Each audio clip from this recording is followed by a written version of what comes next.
fuel. But then BOST has been calling it a different name. We'll tell you what they call it, in their technical terms. But these are some key pointers we have for you. Engine running rough or lacking power performance. We're told that the kind of content that was produced due to the quote-unquote accident that occurred at BOST cannot run effectively in vehicle engines, and then it will be harder for the engine to start when you're using that kind of fuel. There is the possibility of, having engine problems, and you'd have to take your vehicle for maintenance, or your engine could break down badly depending on the quantity that you used. And then you'd have to also be doing constant checks, because there is a likelihood that the content you are using as fuel may not be appropriate. Information we also have is that BOST has categorically denied that these content is in the public domain and that has been given to fuel stations or filling stations to use. But we are unsure of whether or not they can confirm that. We have been joined in studio by two men from two institutions that are on the heels of BOST to get to the bottom of this this particular issue. Duncan Amo, on my immediate right, is the Executive Secretary for the Chamber of Petroleum Consumers, COPEC. And then also we have Benjamin Boachi, Deputy Executive Director of the Africa Center for Energy Policy, ASEP. Executive Director. Executive Director, I beg your pardon. Executive Director for the Africa Center for Energy Policy, ASEP. Good afternoon, gentlemen. Thank you very much for joining us. Oh, I actually thought you were here anyway. Okay, to start with, what is the concern really? BOST, from a series of press releases they've given out to the media, has been clear in their minds that the content has been given to one particular institution, that's Movin Pina, and they trust, because after their background check on Movin Pina, they know that that content will not be released into the public domain. Why are you, let me start with you, Duncan, what is your concern with this particular content? Indeed, Martin, it is not just enough to tell Ghanaians that we are releasing 5 million contaminated fuel, and that the fuel wouldn't get to your tanks. When you have not provided alternate use and a comprehensive report on what industries have an immediate use for the so-called product, 5 million liters to be specific, and how you even intend to quarantine the product such that some unscrupulous business beings would not find a way to put it on the market. So unfortunately, you are looking at the monitoring of it right till the content is BOST has not provided any of those safety gaps. In fact, if you go through their shameless public defense of this whole situation, what they are alluding to is that BRVs that would load the products from BOST depot would come with a tracking device. Is that enough? I can go pick with a tracking device, send it to point A. But the moment I discharge from point A, the truck leaves. Whether I carry on to the next station, the next moment, that is not provided for this volume that we are discussing here. What would you classify as contaminated? In fact, when you say contaminated, in simple terms, foreign substance mixed with, a wholesome thing, you contaminate it when a substance that is not supposed to be in it gets in there. Okay. Martin, information we are equally picking is that the product may not even have been contaminated here at BOST, but there was some substandard product imported. If you go through the bigger vessels that do 80,000 metric, sometimes at 15% below where they discharge, it is believed that the products in there is very bad. And so sometimes they give those ones out to the fishing boats. Okay. Unfortunately, some get to find its way into the Ghanaian depots because one way or the other, somebody has to make money. And clearly, if you go through the business dynamics of this whole transaction, it looks the money-making agenda came before the national agenda. And that's why I'm sure my brother ASEP and every Ghanaian concern is upbeat. What is your... Is it the same concern you're raising, or you have some, some differences, and you are just calling for the chief executive to step aside for investigations to take place? I think, first of all, we think that BOST doesn't have the capacity to ensure that the products don't get onto the market. If you are selling 5 million liters of petroleum products, which are not wholesome for the consumption of the ordinary consumer, you need to have the capacity to track where the products are going so that we can be assured that the national company has our interests covered so that nobody will go and buy it to go and use it for industry and end up in the market. They haven't shown that capacity to monitor How it. would they have shown it? Because it is not their role. Is there any institution that can give the assurance that, well, we are tracking this content up to its logical conclusion of where it will be used? It's not their role to monitor products. It is the role of the NPA to monitor products. So if NPA had licensed the companies that purchased the product, NPA would have known which facility they were going to put the products in.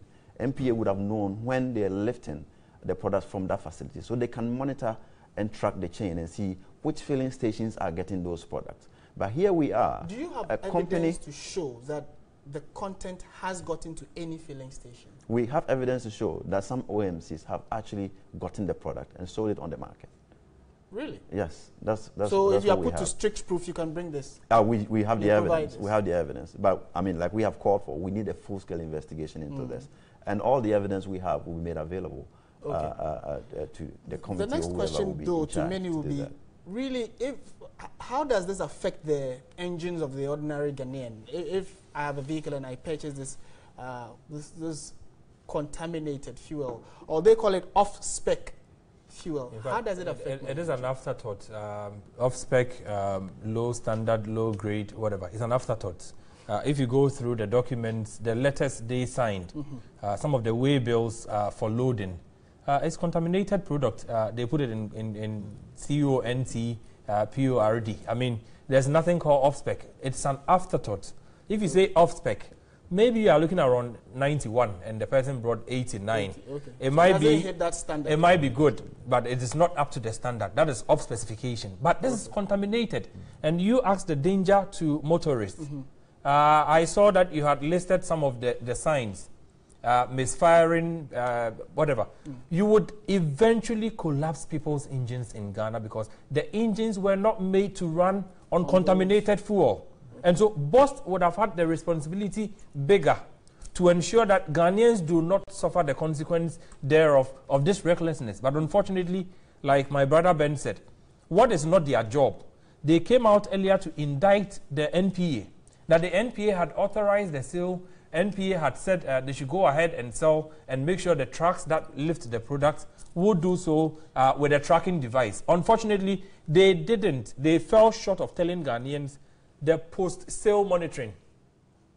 We have sold the product. Not the pre-sale and as for the pre-sale, yes, you can decide to do whatever you want. Aside the economic impact or the monetary loss to both BOST and the state because taxes are not paid, the Ghanaian, the average person, the ordinary man, today has cause to be concerned because BOST has been reckless with this one. Ben, at what point would you say they sidelined the NPA, or has the NPA itself checked its responsibility? Are they not the ones to monitor? So at what point did they miss this for it to be in the public domain? The standard, and it's not so known. That is why I'm overwhelmed by this explicit display of lack of knowledge of how the industry operates. BOST is not the first time BOST probably would have sold a waste fuel. And there are documentary evidence to show the processes, the procedure for doing this. When you have a waste product, you advertise it, you get the companies. They have internal auditors who will go, and what they will check for is the company registration of the company, the license to operate in the industry, because this is different from selling tomatoes that is what BOST says on the they've market. done on the Movenpina company. That is the background check they've done to ensure that this company is fit enough to handle that their argument is that when they are selling waste product, you don't need a license. That's BOST's argument. Yes, and their statement, they are asking ASAP to tell them what license that a waste dealer actually needed. But if you are selling a petroleum product worth 5 million liters of products, you cannot trade that without a license from in conclusion, asking NPA. for the BOST CEO to step aside for investigations, how would that bring finality to this whole issue? We are not saying he should be sacked. We see, even today, engaging bust alone, I've seen more than 3 contradictions.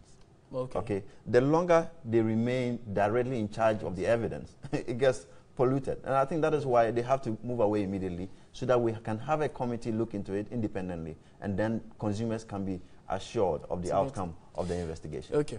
We'll see how it unfolds. Certainly, Bust would also be, replying or coming out with this position, and whether or not the chief executive would step aside for investigations to commence is a different story. We'll be monitoring this development. But thank you, Duncan Amo, Executive Secretary of Chamber of Petroleum Consumers, COPEC, and then also Benjamin Boachi, Executive Director for the Africa Center for Energy Policy, for joining us this afternoon to discuss this very controversial matter. We'll keep Ghanaians posted on developments. This is still Midday Live on TV3. We shift our attention to some other issues now. The Ghana National Association of Small-Scale Miners have accused government of allowing foreigners to invade the country's forest reserves. In an ongoing media briefing in Kumasi, Secretary of the Association, Kwadwo Pepra, said they remain resolute in the fight against illegal mining despite they not getting the support from government. This is the second time we are meeting in this particular conference room. It has to do with the Ghana National Association of Small-Scale Miners. Somewhere on the March, they actually inaugurated a task force to complement government effort in flashing out the galamsey operations in the country. But their stance has been very simple. I mean, they just want to make a point from all the meetings that they have held, which we have also participated.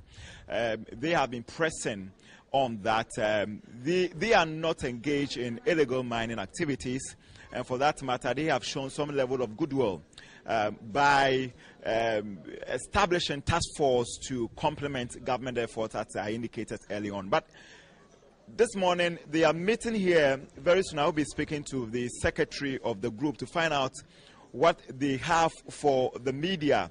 Kwadwo Pepra is the secretary of the Ghana National Association of Small-Scale Miners. So, Kwadwo, the last time we met here, you inaugurated a task force to complement government effort in flashing out illegal miners in the country.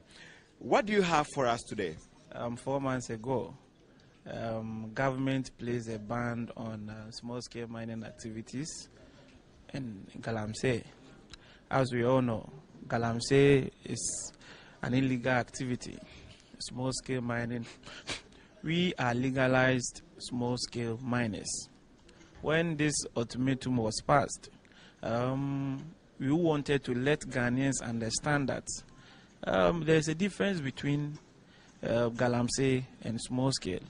But government, in its own wisdom, placed a ban on all small-scale mining activities. So we had to demobilize, suspend our mining activities, and then wait for the government to come out with its own blueprint on mining. Since he has said that we should be citizens but not spectators, the Small-Scale Association couldn't sit down and watch. And for that matter, we inaugurated a task force. And the duty of the task force is they are in charge to make sure all the illegal activities on our water bodies are stopped. And for that matter, when it was inaugurated, we have been able to destroy 2,200 dredging machines. That is in the local name, we call it tutututu. Okay. And we have been able to arrest 220 illegal galamsey miners. You are trying to give an account of what you've been able to achieve within the last couple of weeks since you set up the task force. Now, we've also gone round, we've seen a number of places where people are still mining. Recently, we saw what happened at Dentra. People are still engaged in illegalities. We've visited a number of communities where the people there are mining. Yes, we do admit that some places you have reclaimed the land, but mining is still ongoing. Have you reported this particular incident to the government? My brother, you know, being a citizen and being a good citizen, everybody is against any illegalities. I think these are why we always want to demonstrate to this government that fighting illegal mining can't be done without including Ghana National Association of Small Scale Miners. Because we know the problem, we know the modalities, we know how best we can help to eradicate galamsey. Unfortunately, you know, people are working in the forest, and for that matter, you go and you do your investigation, and you realize those people working are foreigners. And sometimes it's an amazing. We sometimes don't understand. We've done our own research, and it's still going on. And unfortunately, fortunately, we have done a lot of reportage. BNI has also written its own report on what is happening there. And recently, we heard that Minerals Commission has also terminated the license of those working in the forest. So, you know, there are some situations that are above the association. We are interested in making sure that what is illegal in this country is abolished. And that is why you can see that our task force has done a lot of good work, and they need to be recommended. But unfortunately, some people are using this as a political tool to sell their own parochial ideas. Somebody like the Mansour Kwanta MP is claiming he's the one sponsoring the task force. Maybe he has his own plan. But we want to use this media to tell your viewers and the whole Ghana that the association or the task force is being sponsored solely by the association and its members. Okay. And nobody, and I speak an authority, nobody from any government has contributed a penny or a dime. All right, so that's our Ashanti Regional Correspondent, William Evans Inkum. We'll get you further details on this particular story in our subsequent bulletins. For now, though, one person is reported missing as armed light fisher folks clashed with Fisheries Task Force and Pram Pram fishermen at Pram Pram on Monday. 15 persons were later arrested by the Pram Pram District Police as several persons reportedly also got injured. The attack follows the insistence of the Pram Pram fishermen not to allow light fishing in the area. The police found on them 5 single-barrel guns, live cartridges, machetes and clubs. They had earlier threatened to face it out with the task force if they tried to stop them from engaging in light fishing. The District Police and District Chief Executive for Ada West warned those who want to take the law into their own hands to be wary of subsequent consequences.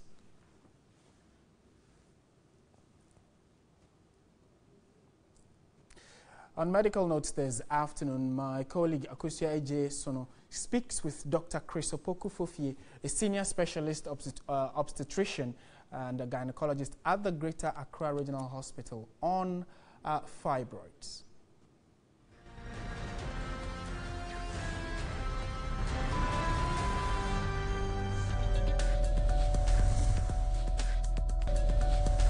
In the hospital, we could evaluate it when we are sure about the location, the size, and all relevant characteristics about it by the use of the scan and other physical examination.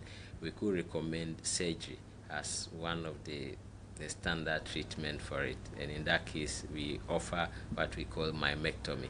So the myomectomy during surgery, we get into the abdominal cavity and then we make incisions on the uterus, like a cut on the uterus, to remove selectively those nodules, because the fibroid will form a nodule. So some could be big, some could be small, but we remove all those nodules and then repair the wall, suture it back. And with that, a lot of people are able to have solution to that problem. That's a bleeding problem, and could have their pregnancies and have their children.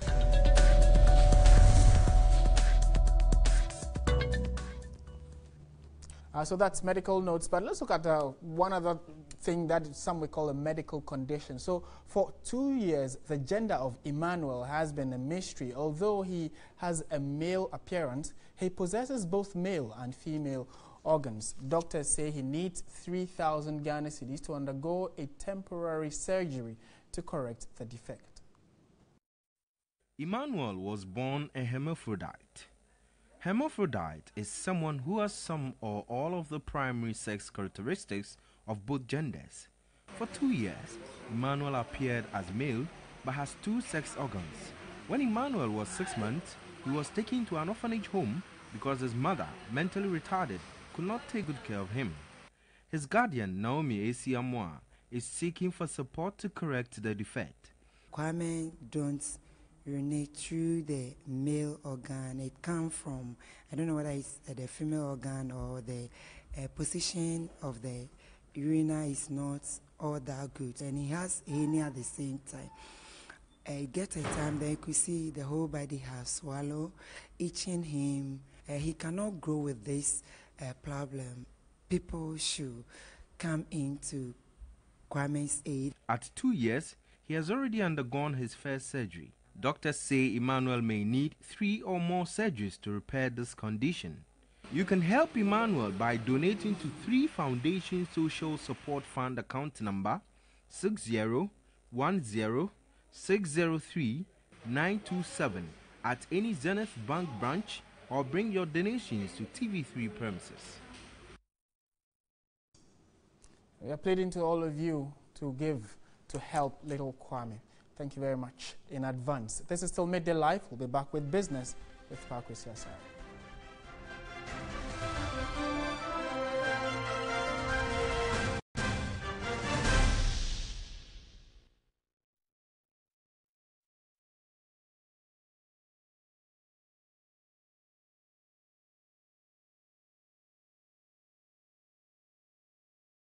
I just go on HD combo decoder from Star Fingertips.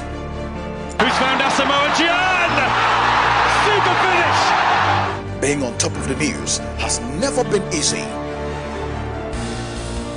Visit us at www.3news.com for all your reliable news.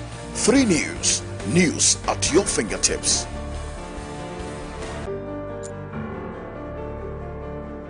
Everything you need to know. Captivating. Reliable. President Mahama, who addressed a Deborah of chiefs and people of credible and breaking news. All at your fingertips. Who's found Asamoah Gyan? Super finish! Being on top of the news has never been easy. Visit us at www.3news.com for all your reliable news. 3 News, news at your fingertips.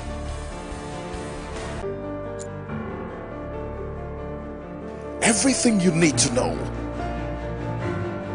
Captivating. Reliable. President Mahama, who addressed a Deborah of chiefs and people of credible and breaking news.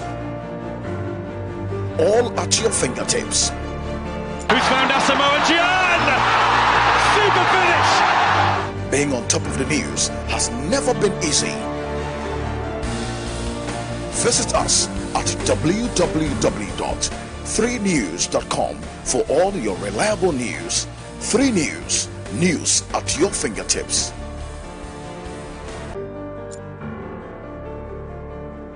Everything you need to know. Captivating. Reliable. President Mahama, who addressed a Deborah of chiefs and people of credible and breaking news. All at your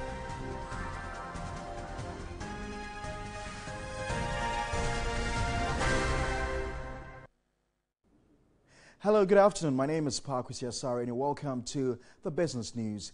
To start with, the Chief Executive Officer of Mikado Holdings, Dr. Michael Ejekum Ado, has advised entrepreneurs and startup businesses to consider manpower as the most important factor in business. Speaking to MBA students from the Ghana Institute of Management and Public Administration, Dr. Ado said money is the least important factor in a business setup. He spoke at the June edition of Time with the Captains. You agree with him that if you don't have capital, you cannot do business? How many of you agree with him? By hands.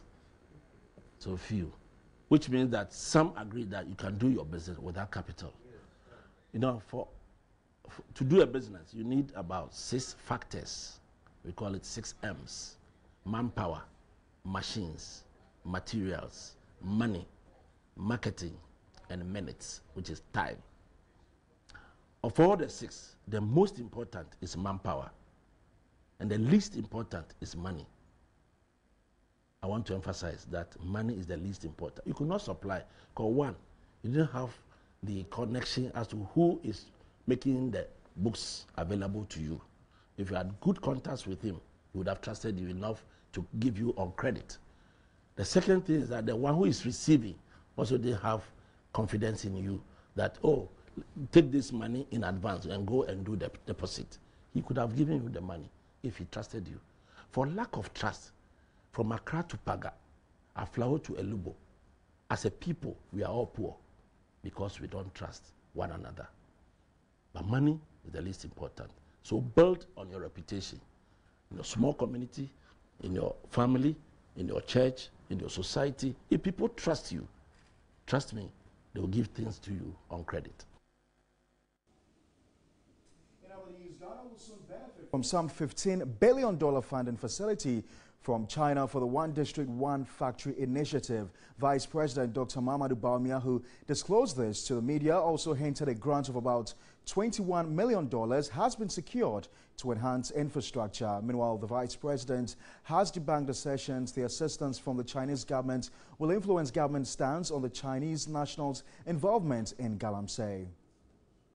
Vice President Dr. Mamadou Bawumia was in China at the invitation of the Chinese government. The Vice President, who went with some government officials, also met with some Chinese private sector investors. If we need just $20 billion to do a major, massive Marshall Plan, and we have $460 billion sitting in the ground, then what we really need is to develop a financing model that leverages just a small fraction of our reserves to finance this infrastructure needs that we have. The Vice President said government sold its vision to the Chinese, thus the benefits. So far, the commitments that we received in China before leaving amounted to a total of $15 billion. And there is a possibility that within the next month or so, there are some discussions that we couldn't conclude, that another $4 billion will be added to that.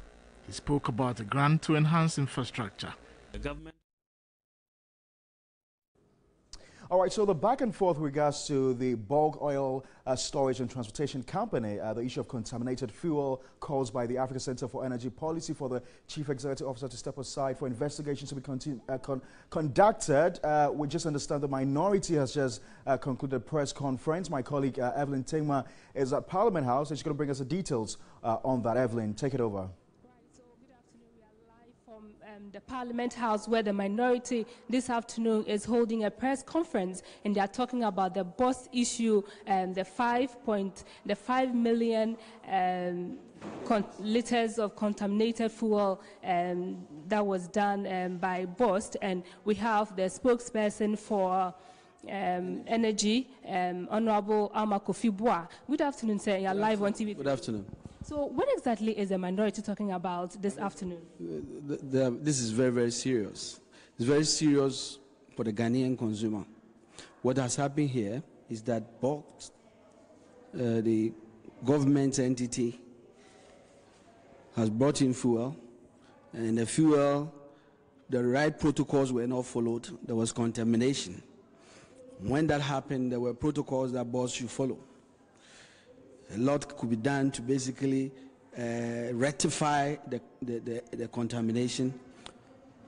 was basically against the direction and advice of their own experts, and the National Petroleum Authority decided to sell the contaminated product, 5 million liters, to a company called Movimpina. That company is not registered, was not registered with even the Registrar General. The transaction from Boss was on the 19th. The company was not registered with the Registrar General to the 29th. But that is not even the issue. The issue more is that the other company that the company intends sold the product to also doesn't have storage facilities. And so when they got the product, against the advice of the regulators, Boss sent out these contaminated products into the market. More than that, they also sold the product at a very cheap price. And the indications are clearly that there's a collusion between the MD and the company. So basically he sold the product to himself. That's the information we have. Against the laid regulatory guidelines, endangering the consuming public, the effect of this on cars, engines, how much is going to cost people who are using cars and other vehicles in terms of damage to their engines cannot be quantified. But more than... All right, so those are latest updates coming in from Parliament House. You heard by my colleague Evelyn Tingma there. The minority has held a press conference with regards to the contaminated fuel that was sold by the Bulk Oil Storage and Transportation Company. Lots of reactions to that story. We'll bring you the latest development as and when they come in. Let's return to our earlier story, which has to do with the visit of the Vice President, Dr. Mahamudu Bawumia, to China. We understand government is going to be benefiting from some $19 billion US. Lots of activities with regards to the usage of that money. Joining me in studio is Dr. Lord Mensah. He's economist with the University of Ghana Business School. Doc, thank you very much for your time and good to have you. The Vice President said government will be leveraging on portions of Ghana's untapped mineral resources, such as bauxite, in exchange of the $19 billion, I beg your pardon. What do you make of this whole arrangement? Well, if you look at the history of our borrowings, it has been on commercial markets, Eurobond market, and competitively, interest rate has not been favoring us as far as cost of borrowing is concerned. So it happens that this administration is more or less like the slogan they use, smart borrowing, find a means of financing that I think will not put too much burden on the economy. So we're looking at the Chinese source of finance, where more or less you leverage on the resources that you have. And if we say leveraging, more or less taking advantage of the things you have. So it's more or less like sharing the risk with the Chinese government. So counterparty risk is minimized here. So in the end, we're looking at a quantum of money that is coming into the country, 19-point-something billion. And we're talking about the entire economy's GDP is about 45 billion. So on the average, almost 50% of the GDP is what we're looking at. But then the time in terms of releasing of those funds, we're looking at possibly, if it's spread over the tenure of this administration, so like 4 years, we're talking about 5 billion, almost 5 billion, a year coming into this country. I think if it comes and it touches on sensitive areas, I try to break it down in terms of GDP contribution into the various sector contribution to our GDP. And none of them seems to be up to this amount that is coming. So this doesn't necessarily add to our debt stock. It doesn't. You agree that this is fundamentally different from the kind of borrowing we've experienced over the years? It is fundamentally different from the kind of borrowing we've been having. How so? Because in the past, we have mortgaged on our natural resources. Like you're right, Pakwesi. Yeah, I'm looking at the source of the financing. You see, if you take financing, it's not just about the money that is coming. The source and the conditions attached to it. Very, very important. Now, the Chinese loan has been a loan globally, that has been helping countries to grow. If you take US, chunk of their debt is from the Chinese. If you take, even the UK, they have some fractions of their debt coming from the Chinese. So they have that soft spot of giving loan. Of course, every source of loan comes with its own repercussions. So if it's not commercially oriented in terms of the consequence, it has to do with social orientation. Now, if you give me a loan, of course, I've created kind of rapport with you, and in the end, if I have my people coming to work in your environment, it will be difficult to, sanction as it's supposed to be. That story is a different issue altogether. But I would say, if this quantum of money comes into this country, trust me, it has a tendency of turning this economy around. I was just going to go there with regards to the impact it's likely to have on our economy, because we know the Chinese badly need bauxite. They need it to fuel the economy. We badly need infrastructure. We need development, especially with regards to the railway system. We need about $7 billion or so to improve and expand on our railway system. Yeah. What are the likely benefits in terms of the tangibility of it? Well, the benefit, I would say, it's about how we utilize the money that is coming in. How we identify the sensitive areas that those monies are supposed to go. If you look at agriculture now, agriculture's contribution to our GDP is about 7 million USD. Now, if this government is able to identify that this is the area that this money that is coming I need to pump into, fine, it is the best for us. So you have money coming to you, but as a government, what are the sensitive areas that you're going to plug in that you ensure that effectively this money will make an impact on the economy. Now let's have a look at a situation where this money comes in and in the end we misappropriate it, the impact that it will have on this economy. That means that if we receive this money, I don't think the projections that we have, our GDP is going to go beyond 50 billion USD in the next 4 years. I've got a final question for you, and I need to ask this question before we wrap up. There are some concerns, again, coming from sections of the public who suggest that if indeed we go ahead to contract this loan from the Chinese, what we're going to see is a further deepening of the Chinese in terms of their involvement in Galamsey activities in the country. Is that a far-stretched argument? It's not.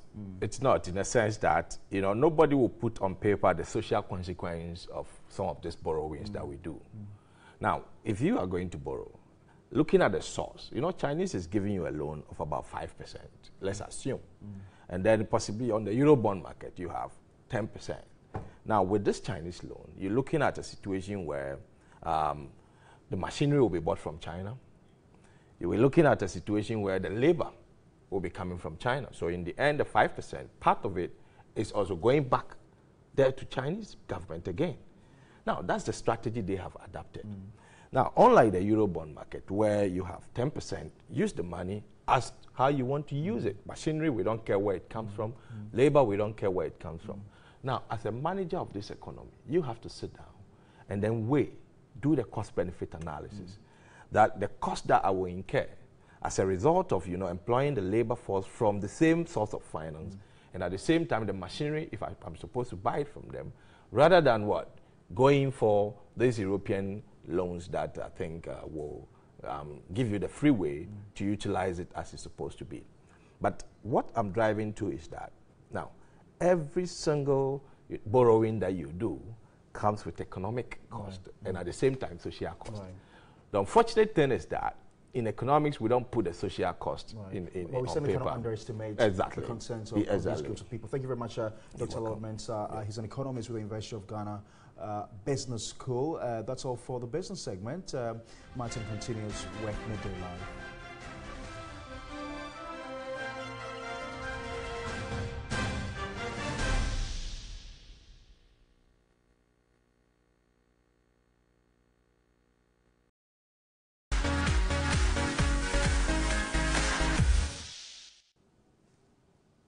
In entertainment news this afternoon, the 2017 Salafe Street Carnival was lit as a host of seasoned artists joined the Homeboys, that's VVIP, to excite revelers.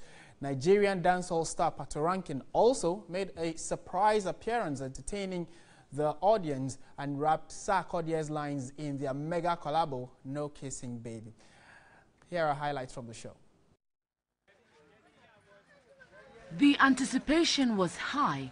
Many described the show as the official climax of the Eid al-Fitr. Thousands of music enthusiasts from Nima and its environs thronged the Nima Highway to see their favorite stars perform.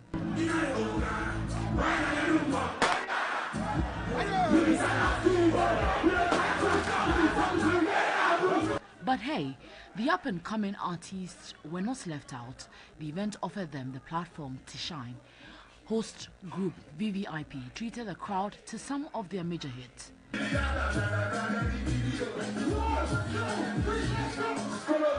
Guerrilla composer Pato Ranking later joined the trio to perform their 2017 release Al Haji.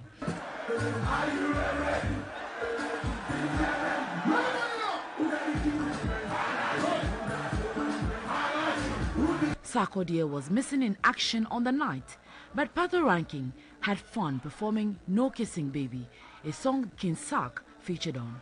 Portions of Sarkodie's lines were delivered in Chi. Let's see Pato Ranking rap Sarkodie's lines.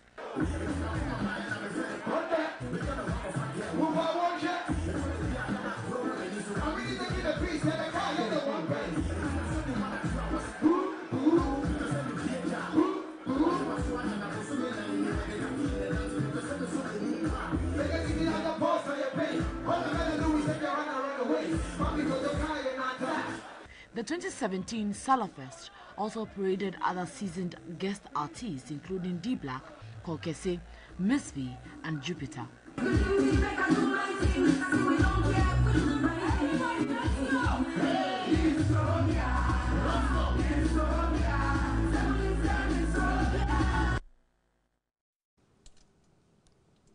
In other entertainment news this afternoon, the proliferation of Chinese artifacts on the Ghanaian market is adversely affecting the business and tourism potentials of the Center for National Culture in Accra. Traders have lamented that they are making huge losses because their wages are not competing with the cheap Chinese imports. TV3's Nana Boatima Hansen visited the art center and has filed this report.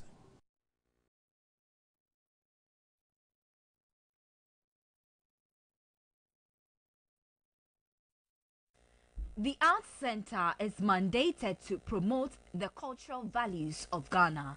The center is also the largest open aircraft market in the country. It is counted among the topmost tourist attractions in Accra. The National Arts Center, also known as the Center for the National Culture, has become a major tourist hub where one can buy African masks, wood carvings, and embroidered clothes and assorted beads. The National Arts Center has become a must-visit destination for tourists who need souvenirs to tell stories about Africa when they go back home.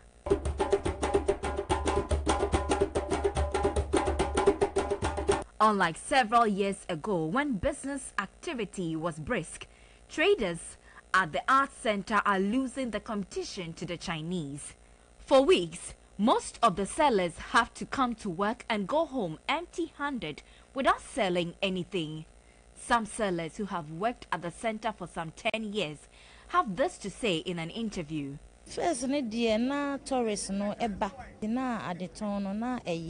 Tourists do not come here frequently anymore.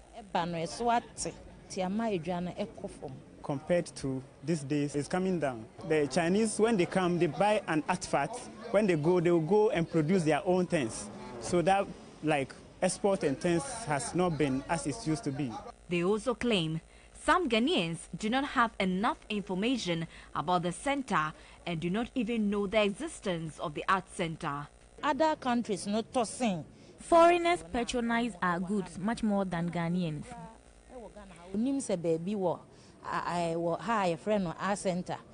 Some Ghanaians are ignorant about the existence of the Art Center.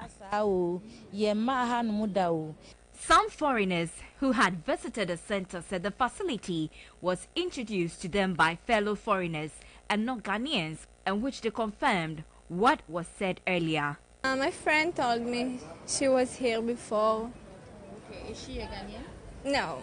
Okay, so she recommended this place to you? Yes, she told me I can find nice things here. Okay. Other foreigners spoke highly of the Art Center. We like it. It's something to do in Accra.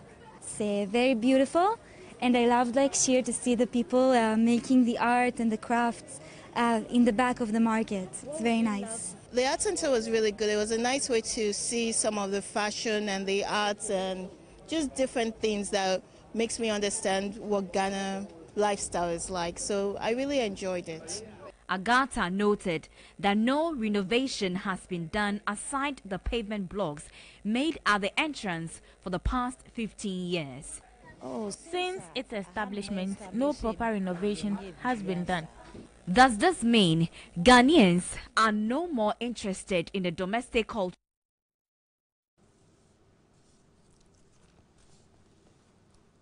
All right, so that will be it for the bulletin. Came your way from our studio here at Adesawe. My name is Martin Asiedu-Dartey. Thank you very much for watching. There is more news on our website, 3news.com. You have a good afternoon, and as always, stay positive. Bye for now.